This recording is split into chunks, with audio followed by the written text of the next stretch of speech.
Hey, it's Ellie. Welcome back to Bite-Sized Book of Mormon. I'm happy to have you with me.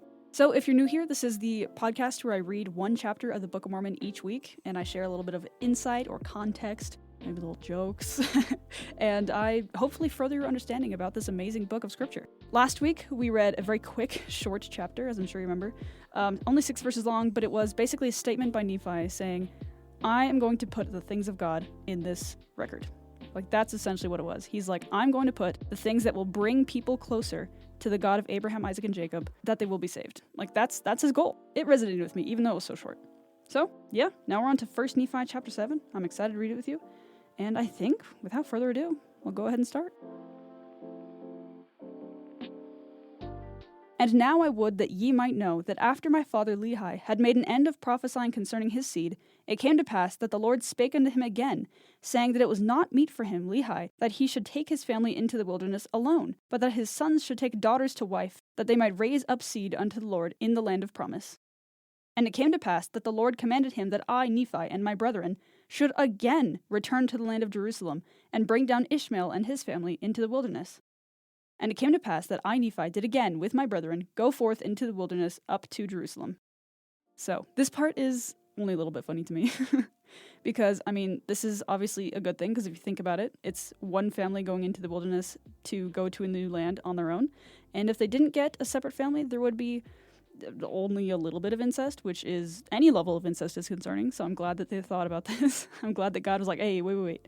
No incest. We're going to get a separate family here to have to wife. So that does definitely solve a few issues. And also, I think it's kind of funny. This is actually pointed out in a very old John By the Way talk that I listened to when I was younger. I still distinctly remember, I haven't listened to John By the Way in years, but I still distinctly remember one point where he's going through the story and kind of explaining it. He just talks about how the first time that they have to go back to Jerusalem, Laman and Lemuel are like, what? We're going back all the way to Jerusalem? This is ridiculous. Nephi, what the heck? Our dad is telling us to do something so crazy. And Nephi's like, dude, it'll be fine. And then the second time, Lehi's like, hey, go get some wives. They're like, yeah, okay. Let's go get some wives. And obviously we don't know exactly how they responded, because the whole journey to Jerusalem happens in verse 3. And all it says is, we did go forth into the wilderness to go up to Jerusalem. Apparently, Laman and Lemuel didn't put up a fight significant enough to make it into the record, which I think is funny. So that's just a little funny thing. And it came to pass that we went up into the house of Ishmael, and we did gain favor in the sight of Ishmael, insomuch that we did speak unto him the words of the Lord. And it came to pass that the Lord did soften the heart of Ishmael, and also his household, insomuch that they took their journey with us down into the wilderness to the tent of our father. And it came to pass that as we journeyed in the wilderness, behold, Laman and Lemuel, and 2 of the daughters of Ishmael, and the 2 sons of Ishmael and their families, did rebel against us. Yea, against me, Nephi, and Sam, and their father Ishmael, and his wife, and his 3 other daughters. And it came to pass, in the which rebellion, they were desirous to return to the land of Jerusalem. I mean, if you think about this from Laman and Lemuel's point of view, it almost makes sense. Because Laman and Lemuel at this point are like, well, apparently it's not that dangerous to be in Jerusalem right now, even though God says it's going to be destroyed, because we've been back there twice, and we've survived both times. And so I think Laman and Lemuel at this point are like, is it going to be destroyed, really? Like, do we have to leave Jerusalem? We've been back there twice now. I think it's safe, you know? And so I think they're kind of writing off the words of God. I think it's also just kind of tainted by a mixture of homesickness, maybe a little bit of laziness. They don't want to be in the wilderness anymore, which is entirely fair, I think. And so Laman and Lemuel, I guess the rebellion is a little bit far. As we'll read in a couple verses, they do try to kill Nephi, which, I mean, obviously is taking it too far. But if you think about their motives, and if you think about it from their perspective, it kind of makes sense. They're like, dude, we've been to Jerusalem. It's safe. It's not destroyed yet, like you said it would be, Lehi. Like, we can go back. All our stuff is still there, you know? Like, our house is still there and everything. Seriously. So, like I've said before, I think it's a little bit easier to relate to Laman and Lemuel than we think it is. Because sometimes when we read the Book of Mormon, we're just like, oh yeah, Laman and Lemuel were so unfaithful, they were so wicked, they were so questioning. But if you really think about the situation they were in, I mean, it almost makes sense. Obviously they're being unfaithful, yeah, but I understand to some degree what they're struggling with, you know? So I just think that's kind of interesting. And now I, Nephi, being grieved for the hardness of their hearts, therefore I spake unto them, saying, Yea, even unto Laman and unto Lemuel, behold, ye are mine elder brethren, and how is it that ye are so hard in your hearts, and so blind in your minds, that ye have need that I, your younger brother, should speak unto you, yea, and set an example for you?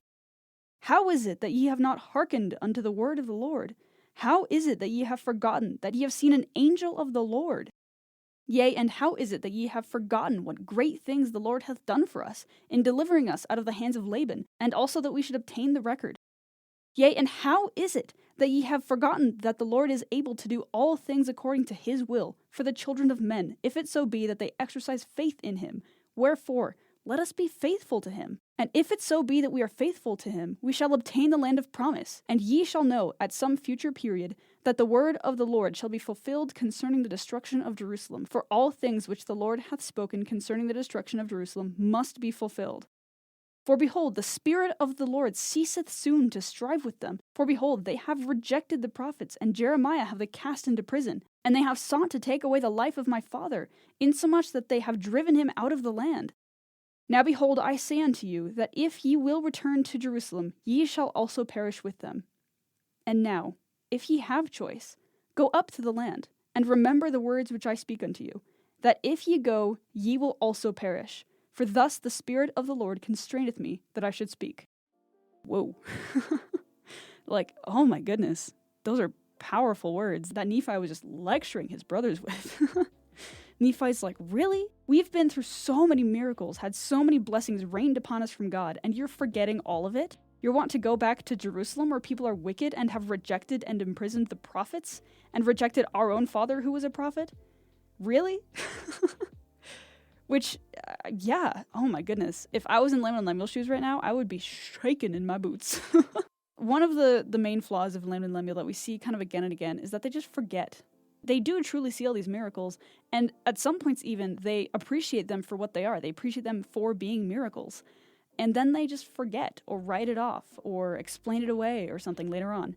Even though they went through this amazing spiritual experience. For example, seeing the angel, which, again, I think it's insane that they forgot about it so quickly. So, it is really cool sometimes to hear what Nephi said to his brothers, because it really shows how much faith Nephi had. Because Nephi, even though he's the youngest, he clearly doesn't want to have to teach his brothers. In the end of verse 8, he says, "How is it that ye are so hard in your hearts and so blind in your minds that ye have need that I, your younger brother, should speak unto you?" Like, he doesn't want to be lecturing his brothers. He doesn't want to have to set that example, but he is, because he's just so faithful. And Laman and Lemuel just aren't. And when Nephi speaks to his brothers in this way, it really highlights their difference in faith and how Nephi and Laman and Lemuel approach things differently.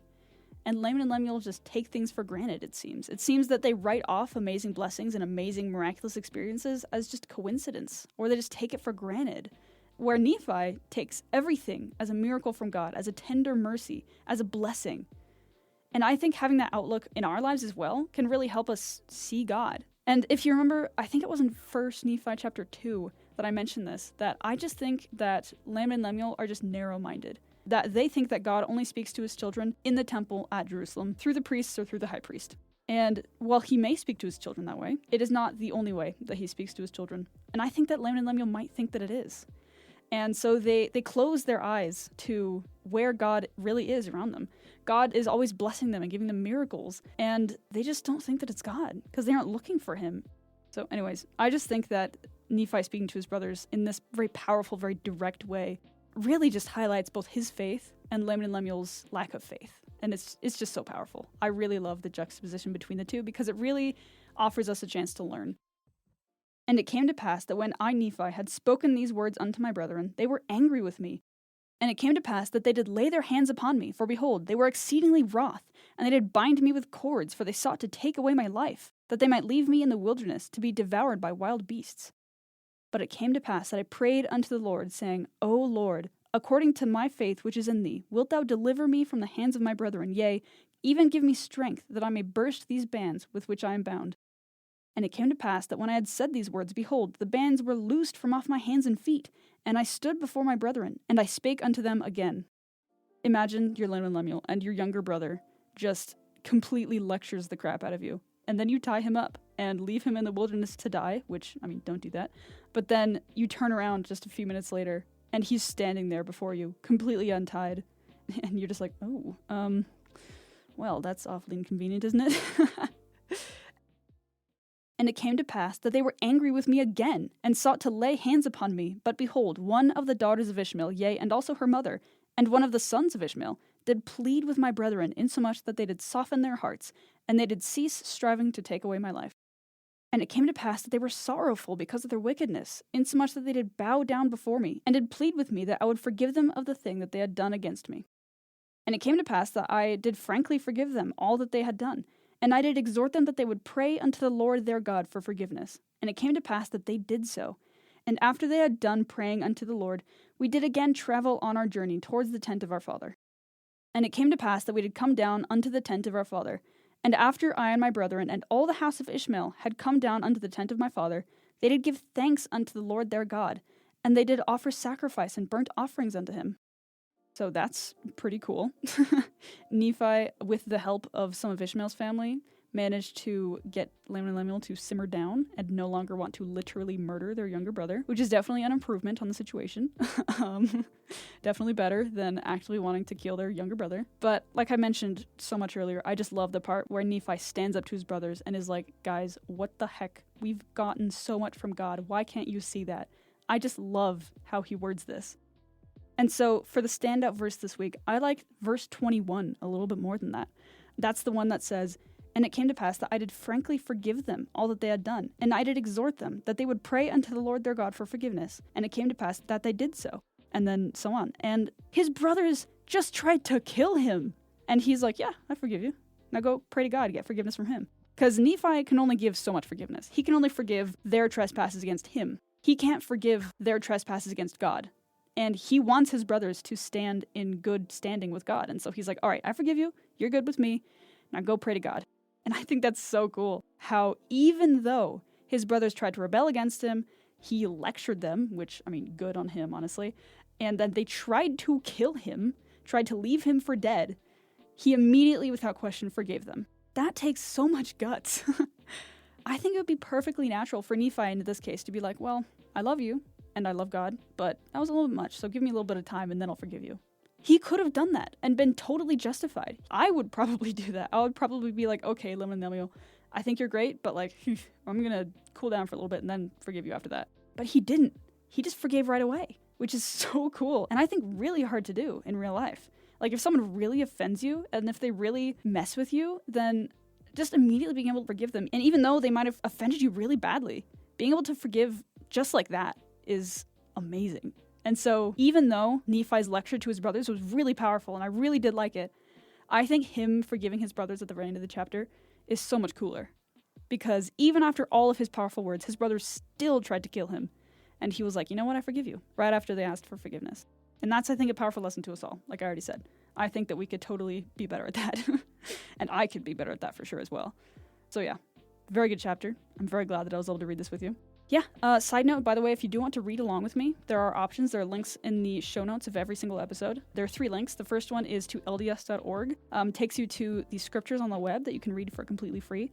There's also a Book of Mormon app download link, and that just lets you download an app that is just the Book of Mormon. And then there's also a Gospel Library download link, and that will get you an app that has all LDS resources on it, including the Book of Mormon, again, all for free. So those are your options for you if you do want to read along, if you don't have a copy already.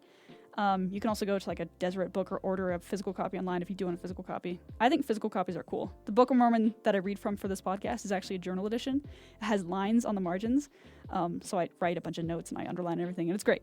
So yeah, I would highly recommend that you read along on your own with me or before you listen to the show, either way, just so you can gain a little bit of your own insight. And also, if you notice in the episode notes as well, there is a link that you can text me, and I would love to hear your insights, because I read the Book of Mormon from my perspective, and I have what I think is cool, but if I missed an insight that you think is really powerful as well, tell me what you learned. I do want to learn more about what other people think about the Book of Mormon. I'm just giving one perspective. I'm just saying what I think is cool. But obviously, there's so many details in the Book of Mormon that I don't go over. I could talk for hours, I feel like, on each chapter. But I don't, because I value your time. Anyways, so yeah, talk to you later. Bye.